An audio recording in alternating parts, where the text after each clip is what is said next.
So I don't know how many of you practice mindfulness, meditation. But in meditation, you're really trying to control your mind, and the fact that it enables you to have choice of thought.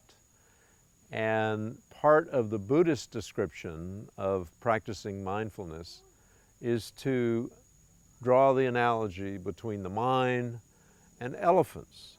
So it's likened to baby elephants that are random and that run around and have no structure and this and that, and their attention span is negligible, to that of being a white elephant, which is significant in Buddhism and in the Thai culture, to enable you as a person to control your own thought. So as you see pictures of an elephant that is a couple of months old and one that is 5.5 months old, they're significant animals in size, but they move all the time. It's random movement, and if you want to think about that, should you choose to practice mindfulness or meditation, liken it to the images you'll see here. คุณเล่นครับ ระวังนะอันตราย This could be female elephants.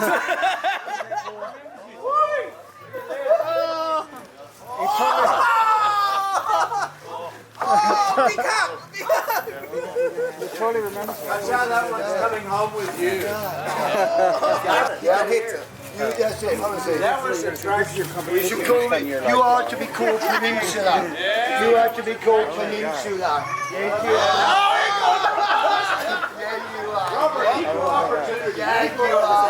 Oh, yes. Now we're beginning to wonder, Robert. You're a hairy fellow. He's ready to go. You're 5.5 months old.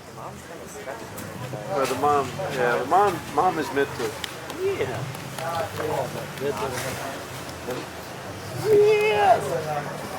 Looking at the most dangerous thing they have right there, the trunk.